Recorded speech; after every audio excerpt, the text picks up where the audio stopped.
नमस्कार। हमारा आज का विषय है आचार्य शंकर के अनुसार अध्यास।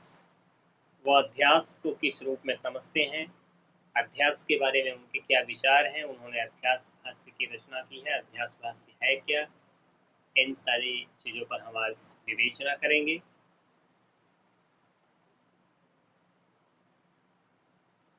और जब हम अध्यास शब्द पर ध्यान देते हैं, इसका इसके बारे में जानना चाहते हैं, तो ये हम पाते हैं कि अध्यास अद्वैत वेदांत का पारिभाषिक शब्द है।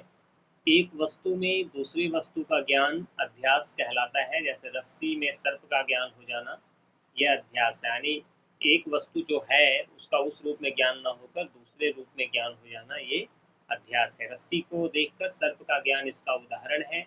यहाँ पर रस्सी सत्य है किंतु उसमें सर्प का ज्ञान मिथ्या है।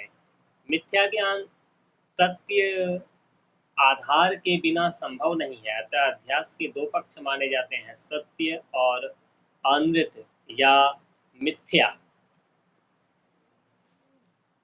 मिथ्या का मिथुनीकरण ही अध्यास का मूल कारण है। इस मिथुनीकरण में एक धर्मों का दूसरे में आरोप होता है, एक के धर्म का दूसरे में आरोप होता है। जैसे सांप के धर्म का आरोप रस्सी में होता है, फलस्वरूप रस्सी को देखकर सांप का भ्रम होता है। रस्सी की वक्रता का सर्प में आरोप होता है, अतः सर्प का ज्ञान संभव है। रस्सी टेढ़ा मेढ़ा है, वैसा ही सर्प भी होता है, तो ये दोनों में मेल हो जाता है, इस कारण सर्प का ज्ञान संभव है। साथ ही ये धर्मारोप कोई व्यक्ति जानबूझ करके नहीं करता है, वस्तुतः अनजाने में ही ये आरोप हो जाता है। इसलिए सत्य और अनृत में अध्यासावस्था में परस्पर विवेक नहीं हो पाता। विवेक होते ही अध्यास का नाश हो जाता है। जिन दो वस्तुओं के धर्मों का परस्पर अध्यास होता है, वे वस्तुतः एक दूसरे से अत्यंत भिन्न होते हैं। इनमें तात्विक साम्य नहीं होता, किंतु औपचारिक धर्म साम्य के आधार पर यथा कथनचित दोनों का मिथुनीकरण होता है। सांकर भाष्य में अध्यास का लक्षण बतलाते हुए कहा गया है कि एक वस्तु में तत्सदृश किसी पूर्व दृष्ट वस्तु का स्मरण होता है और ये स्मृति रूप ज्ञान ही अध्यास कहलाती है।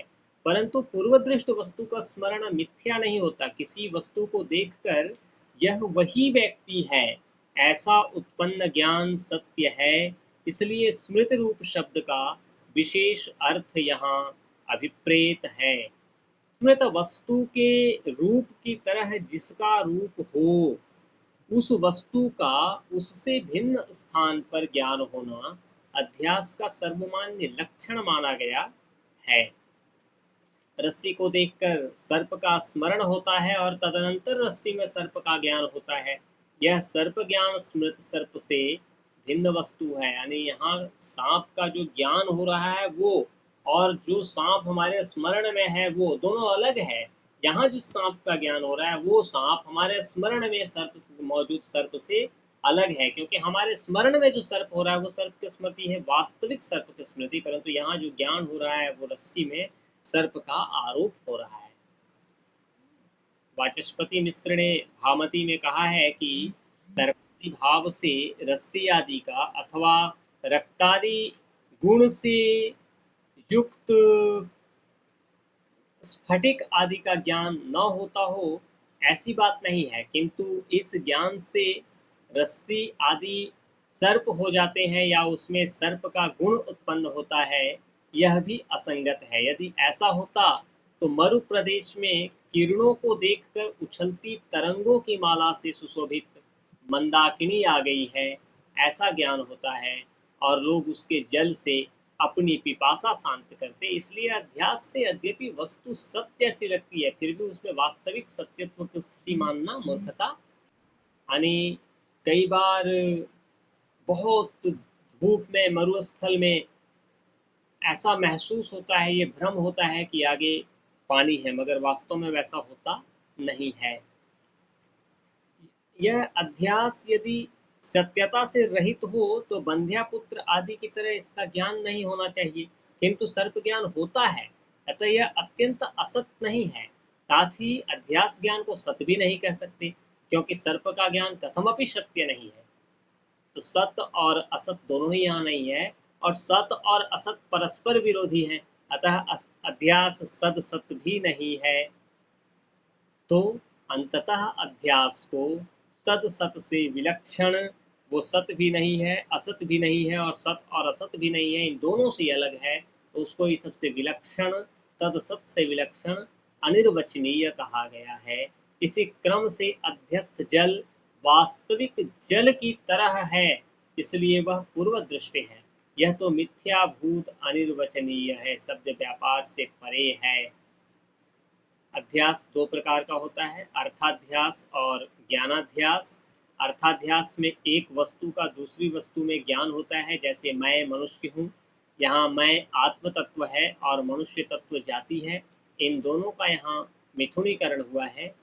अज्ञानाध्यास अर्थाध्यास से प्रेरित अभिमान का नाम है। अब अध्यास की परिचर्चा आचार्य शंकर ने अपने अध्यास भाष्य में किया है। देखिए, प्रश्न उठना स्वाभाविक है कि अध्यास भाष्य है क्या। तो आचार्य शंकर ने, आदि शंकराचार्य ने वेदांत सूत्र के भाष्य की भूमिका जो लिखी है, उसी भूमिका को अध्यास भाष्य कहा जाता है। वेदांत सूत्र, ब्रह्मसूत्र की भूमिका को ही अध्यास भाष्य कहा जाता है। और जो भूमिका है, ये कोई भाष्य नहीं है, बल्कि